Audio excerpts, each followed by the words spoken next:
dari 60 Second. Pada video kali ini, saya akan merecap alur cerita film The Warriors. Film ini disutradarai oleh Walter Hill yang diangkat dari novel dengan judul yang sama. Siapa sih yang gak tahu The Warriors? Yang suka main PlayStation 2 pasti tahu ya.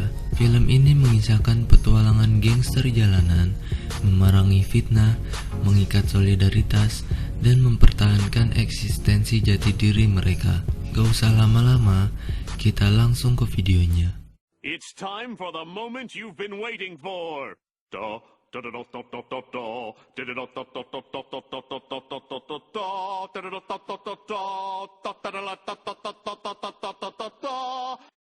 Film dibuka dengan diperlihatkan beberapa kelompok geng jalanan yang sedang menuju ke sebuah pertemuan geng seantero New York.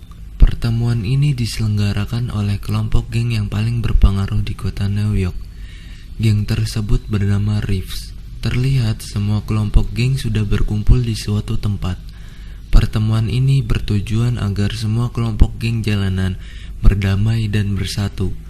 Itu yang diinginkan Cyrus, pemimpin geng Reeves. Karena pidato yang sangat berkarisma, Cyrus mampu membuat semua kelompok geng berteriak seakan-akan setuju dengan perkataannya tersebut.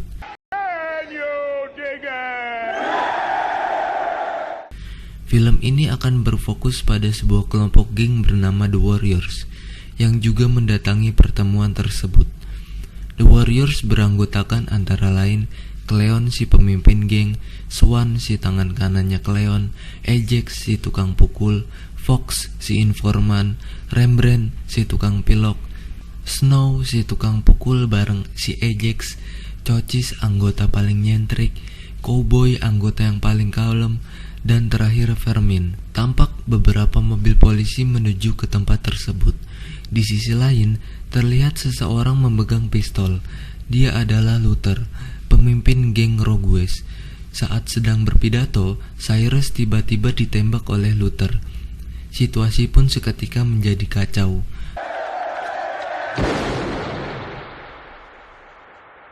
Terlebih lagi polisi yang menggerebek pertemuan tersebut. Cleon menyuruh anggota The Warriors untuk lari, sedangkan Cleon mencoba mendekati Cyrus. Sebenarnya saya kesal sama Cleon, bukannya kabur, malah nonton orang ketembak. Luther dan geng Rogues menuduh Cleon menembak Cyrus. Karena terprovokasi omongan Luther, geng Reeves pun langsung mengeroyok Cleon.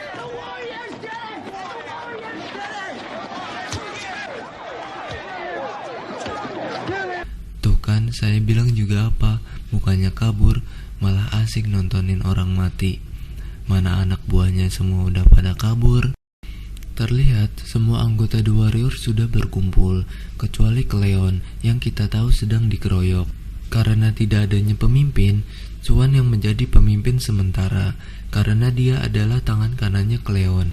Awalnya Ajax tidak setuju, karena dia merasa dia yang paling kuat pada saat itu. Tapi anggota yang lain lebih memilih Swan. Mereka semua berencana untuk pulang lagi ke Coney Island, markas geng The Warriors, menaiki kereta. Swan berpesan jika para anggota The Warriors terpisah, mereka disuruh berkumpul kembali di stasiun Union Square, tempat mereka berganti kereta.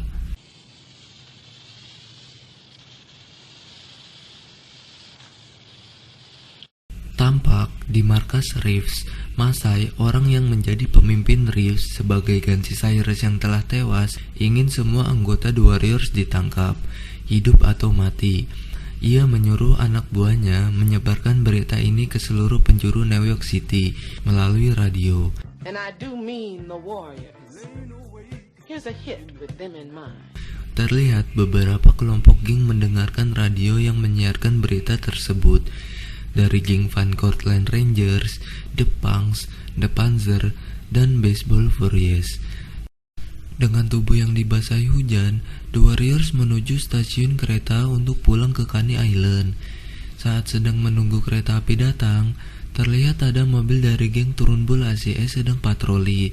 Pada saat yang sama pula, kereta yang akan dinaiki The Warriors datang. Terpaksa The Warriors harus keluar dari persembunyiannya. Dan di sini kita diperlihatkan adegan legend dari film ini, yaitu The Warriors yang berlari dari kejaran geng Trunbull ICS.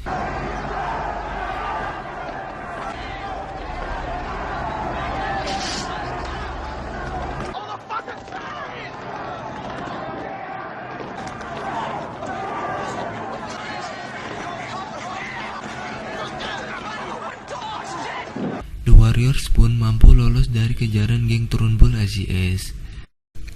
Sialnya, di tengah jalan, jalur kereta yang dinaiki The Warriors tidak dapat dilewati karena terbakar. Mau tidak mau, The Warriors harus berjalan kaki menuju ke stasiun berikutnya. Saat memasuki suatu daerah, The Warriors dikepung. Fox yang mengetahui seluk-beluk geng di kota New York bilang mereka adalah geng The Orphans, geng kelas rendah. Swan pun mengajak Fox untuk berunding dengan pemimpin The Orphans, yaitu Sully. Saat The Warriors sudah diizinkan untuk melewati daerahnya, muncullah cewek pengganggu bernama Mercy. Ini orangnya. Dia menyuruh Sully untuk meminta rompi The Warriors. The Warriors pun tidak mau karena rompi itu adalah tanda pengenal geng The Warriors.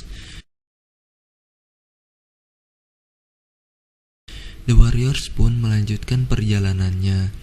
Dan ternyata Mercy tadi itu mengikuti The Warriors, tapi ketahuan oleh The Warriors.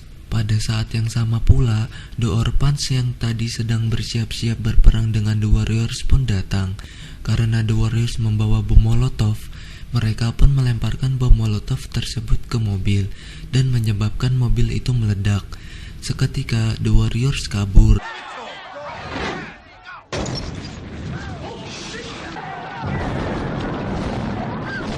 Menuju stasiun berikutnya. Ternyata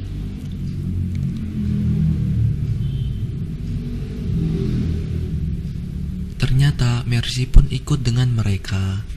Kereta yang dinaiki The Warriors pun berhenti di sebuah stasiun, tapi ternyata stasiun itu penuh dengan polisi. Lantas The Warriors pun kabur agar tidak ditangkap. Mereka pun berpisah. Sialnya lagi, Fox tertangkap oleh polisi. Fox pun berusaha untuk meloloskan diri, tapi dia malah terlempar ke rel dan terlindas oleh kereta.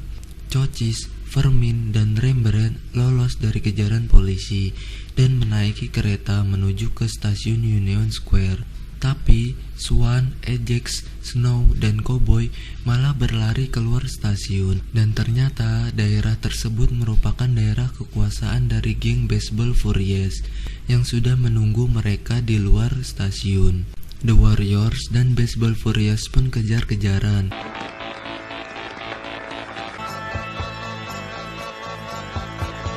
Karena sudah bosan untuk kabur terus, Cowboy dan Ajax sebagai tukang pukul pun berhenti untuk menghajar Baseball Furious.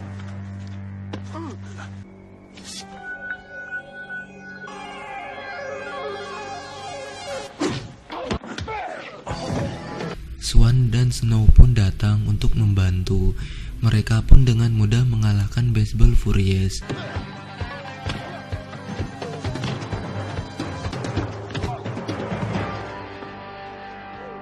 Mereka pun menuju ke stasiun yang tadi. Tapi di tengah jalan mereka melihat ada seorang perempuan sedang duduk sendiri di tempat yang sepi. Karena Ajax yang sudah kepalang sange, dia pun mendekati perempuan tersebut. Meski sudah dilarang oleh Swan, Ajax tetap ngeyel. Swan, Snow, dan Cowboy pun meninggalkan Ajax di situ. Saat ingin mencicipi tubuh sang perempuan, tiba-tiba Ajax diborgol. Ya, ternyata perempuan tersebut merupakan polisi yang sedang menyamar dan Ajax pun tertangkap.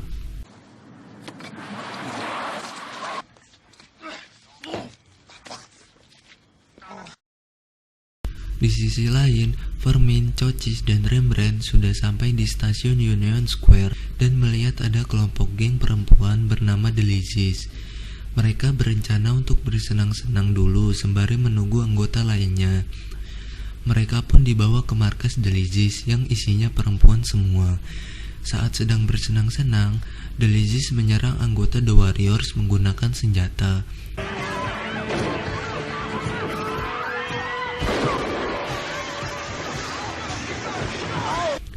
Cochise, Vermin, dan Rembrandt pun kembali ke stasiun Union Square untuk bertemu anggota yang lain.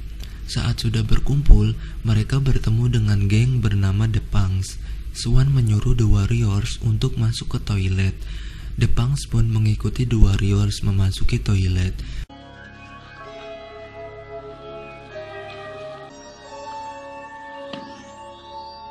Saat sudah dikepung, tiba-tiba The Warriors pun keluar dan menghajar The Punks. Ya sudah pasti The Warriors mampu mengalahkan The Punks.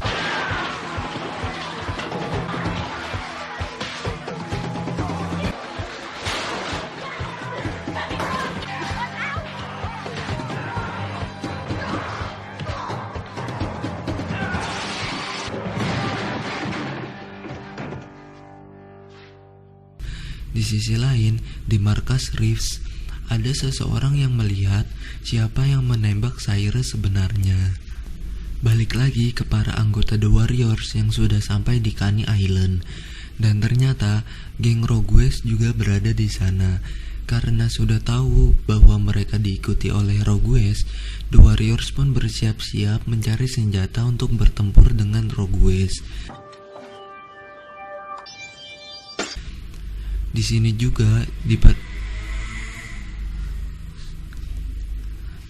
juga diperlihatkan adegan legend ya, di mana si Luther mendendingkan botol di tangannya dan bernyanyi lagu untuk The Warriors. Warriors, come out to play. The Warriors pun menuju ke pantai dan diikuti oleh Rogues. Mereka pun berhadapan. Swan mengajak Luther untuk bertarung 1 lawan 1, tapi dengan liciknya Luther menodongkan pistol ke Swan. Saat ingin ditembak oleh Luther, Swan langsung melemparkan pisau yang tepat menancap di lengan Luther. Tembakannya pun meleset. Di saat itu pula, geng Reeves datang membawa pasukannya yang berjumlah banyak. Karena sudah tahu siapa pembunuh Cyrus sebenarnya, Reeves pun mengizinkan The Warriors untuk lewat dengan terhormat dan menyikat Luther dan geng Rogues.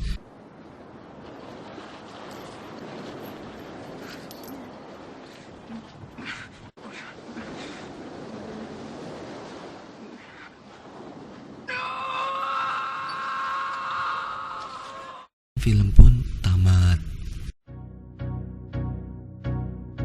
Film garapan Walter Hill yang diadaptasi dari novel karya Sol Yurik ini begitu populer menurut saya.